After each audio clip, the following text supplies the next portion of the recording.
Hi అండి, welcome to great Indian spies. ఎలా ఉన్నారు? అందరూ బాగున్నారా? నేను కూడా చాలా అంటే చాలా బాగున్నానండి. ఇవాళ అయితే మీకోసం ఒక బెస్ట్ కాంబినేషన్ అయితే మేము ముందుకు తీసుకొచ్చేస్తున్నాను. అందరికీ దోశ ఇంకా చికెన్ పులుసు అయితే అందరికీ తెలిసే ఉంటుంది కదా. కానీ మీరు ఎప్పుడైనా ఇడ్లీ ఇంకా చికెన్ పులుసు కాంబినేషన్ ట్రై చేశారా? ఒకవేళ అలా ట్రై చేసి ఉంటే కామెంట్ సెక్షన్లో అయితే కామెంట్ చేయండి. నిజంగా చెప్తున్నాను, ఈ కాంబినేషన్ అయితే సూపర్ అంటే సూపర్ ఉంటుందండి. సో ఇది పవన్ ట్రై చేశాడనమాట. తనైతే చాలా మంచి ఫీడ్బ్యాక్ అయితే ఇచ్చాడు. తనకి చాలా బాగా నచ్చిందనమాట కాంబినేషన్ అయితే. అందుకే మీ అందరి కోసం ఇడ్లీతో అలాగే చికెన్ పులుసు ఎలా చేస్తాను, ఈ కాంబినేషన్ ఎలా ఉంటుంది, అలాగే నేను ఇడ్లీ కోసం చికెన్ పులుసు ఏ విధంగా చేస్తాను అనేది ఈ రెసిపీలో చూసేద్దామా మరి. ముందుగా ఇది ఇక్కడ నేను 250 గ్రామ్స్ అయితే ఫ్రెష్ చికెన్ తీసుకుంటున్నానండి. అది నీట్గా కడిగేసి పక్కన పెట్టేసుకోవాలి. అలాగే మసాలా కోసం ఇక్కడ పచ్చి కొబ్బరి, ధనియాలు, అల్లం, అలాగే గార్లిక్ అంటే వెల్లుల్లి, అలాగే ఇలాచి, అలాగే దాల్చిన చెక్క, లవంగాలు చక్కగా మిక్సీ పట్టేసుకొని మెత్తగా పేస్ట్ లాగా చేసుకొని పక్కన పెట్టేసుకోవాలి. అలాగే ఒక పెద్ద సైజు టమాటో అయితే ఈ విధంగా ప్యూరీ చేసేసుకొని పక్కన పెట్టుకోవాలి. మనం ముందుగా క్లీన్ చేసి పెట్టుకున్న చికెన్ అయితే ఉప్పు, కారం, పసుపు, అలాగే జింజర్ గార్లిక్ పేస్ట్ అంటే ధనియాలతో కలిపినది, అలాగే హాఫ్ లెమన్ అయితే స్క్వీజ్ చేసేసుకొని బాగా మ్యారినేట్ చేసుకోవాలండి. ఒక 1 అవర్ మ్యారినేట్ చేస్తే సరిపోతుంది. అలాగే ఇక్కడ నేను కడాయి పెట్టేసుకొని కడాయిలో ఆయిల్ వేసి అది వేడెక్కిన తర్వాత ఆవాలు, జీలకర్ర, అలాగే ఇలాచి, దాల్చిన చెక్క, లవంగాలు వేసేసుకొని అవి కొంచెం చిటపట్లాడిన తర్వాత క్యూబ్స్గా కట్ చేసుకుని ఒక పెద్ద ఆనియన్ అయితే ఈ విధంగా వేసేసుకోవాలి. అలాగే సాల్ట్ ఇక్కడ నేను 2 టేబుల్ స్పూన్స్ అయితే వేసుకుంటున్నాను. చక్కగా ఆనియన్ అయితే కొంచెం పింక్ కలర్ వచ్చేంత వరకు బాగా మనం ఫ్రై చేసుకోవాలన్నమాట. సో కొంచెం స్మూత్ అయ్యే వరకు. అలాగే 2 రెమ్మలు ఇక్కడ కరివేపాకు కూడా వేసేసుకొని చక్కగా ఈ విధంగా మిక్సప్ చేసేసుకోవాలి. సో ఫ్లేవర్ చాలా బాగుంటుంది అందుకనేసి. అలాగే ఇక్కడ నేను ఒక 4-5 పచ్చిమిర్చి కూడా తీసేసుకొని ఈ విధంగా స్లైసెస్గా కట్ చేసుకొని వేసుకుంటే కారం బాగా పడుతుంది అనమాట.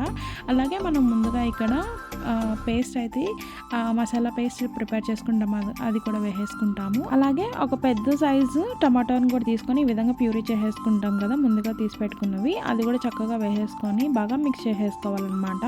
సో ఇదంతా బాగా పచ్చివాసన పోవాలండి. సో దానికోసం అయితే బాగా ఈ విధంగా మిక్స్ చేసేసుకొని బాగా మగ్గించుకోవాలి. అప్పుడే అది పచ్చివాసన పోయి బాగుంటుంది అనమాట కర్రీ. సో అదైతే మర్చిపోకండి.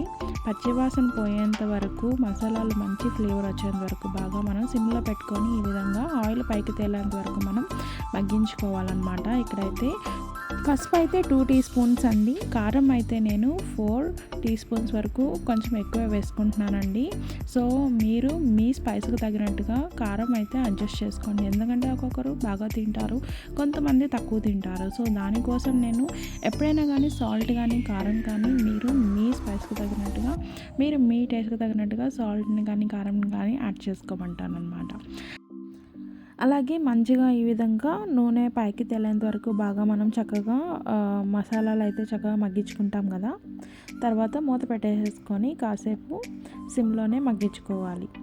సో చూసారు కదా, ఇప్పుడైతే మనం ముందుగా మ్యారినేట్ చేసి పెట్టుకున్న చికెన్ని కూడా చక్కగా వేసేసుకొని, సో దాంతోపాటు మసాలా మనం వాటర్ని ప్లెయిన్ వాటర్ పోసేకంటే మనం ఆల్రెడీ మసాలాలు అవి గిన్నెలు ఉంటాయి కదా, దాంట్లోనే వాటర్ వేసేసామంటే మనకు అది కూడా మంచిగా ఉంటుంది ఫ్లేవర్ కోసం అంతే.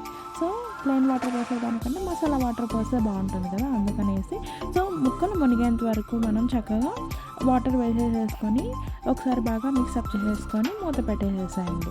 సో చక్కగా మూత పెట్టేసేసుకొని మీడియం ఫ్లేమ్లో పెట్టుకొని బాగా ముక్కల్ని ఉడకనివ్వండి. అలాగే ఆయిల్ పైకి తేలేంత వరకు మనం బాగా ఉడికించుకోవాలన్నమాట. అలాగే మధ్య మధ్యలో కలుపుతూ ఉండండి. సో ఎందుకన్నా మంచిది, ఎందుకంటే అడుగంటకుండా ఉంటుంది కదా. సో అలా అనమాట. సో చూసారు కదా, ఆల్మోస్ట్ అయితే ఆయిల్ అంతా పైకి తేలిపోయింది. కొంచెం చిక్కబడాలన్నమాట పులుసు కూడా, అప్పుడే బాగుంటుంది తినేటప్పుడు. సో సాల్ట్ ఒకవేళ సరిపోకపోతే సాల్ట్ వేసేసుకొని అడ్జస్ట్ చేసేసుకోండి, సరిపోతుంది. అలాగే ఫైనల్గా దింపే ముందు కొరియాండర్ని చాప్ చేసేసుకొని ఈ విధంగా వేసేసుకొని పక్కన పెట్టేసేసేయండి. అయితే ఇడ్లీ ప్రిపేర్ చేసుకోవాలండి. దానికోసం అయితే నేను ఇడ్లీ పిండిని ఏ విధంగా ప్రిపేర్ చేస్తాను అనేది నా ప్రీవియస్ వీడియోలో నేను ఆల్రెడీ అప్డేట్ చేస్తున్నాను, ఒకసారి అయితే చెక్ ఇన్ అవ్వండి. ఇప్పుడైతే సో అయితే చక్కగా ఇడ్లీలు పెట్టేసుకొని, సో అవి జస్ట్ ఒక 15 మినిట్స్ మీడియం ఫ్లేమ్లో పెట్టేసామంటే మనకి మంచిగా అయితే స్మూత్గా ఈ విధంగా ఇడ్లీలు అయితే ప్రిపేర్ అయిపోతాయండి. సో చక్కగా ఇడ్లీలు ఈ విధంగా ప్లేట్లోకి సర్వ్ చేసేసుకొని, అలాగే మనం ముందుగా ప్రిపేర్ చేసుకున్న చికెన్ పులుసుని కూడా మనం చక్కగా ప్లేట్లోకి సర్వ్ చేసేసుకొని ఇడ్లీ విత్ చికెన్ కాంబినేషన్లో ట్రై చేయండి. మీకు కూడా చాలా అంటే చాలా బాగా నచ్చుతుందండి. సో చూసారు కదా, మరి మీకు నచ్చిందా? మీకు నచ్చినట్లయితే తప్పకుండా ఓసారి ట్రై చేసి ఎలా వచ్చిందో కమెంట్ సెక్షన్లో కామెంట్ చేయండి. అలాగే మీరు ఎవరైనా కొత్తగా చూస్తున్నట్లయితే ప్లీజ్ లైక్ చేసి, షేర్ చేసి, సబ్స్క్రైబ్ చేయండి. లైక్ చేయడం మాత్రం అస్సలు మర్చిపోవద్దు. మరొక రెసిపీతో ఇంకొక వీడియోలో మళ్ళీ కలుద్దాం. Thank you for watching.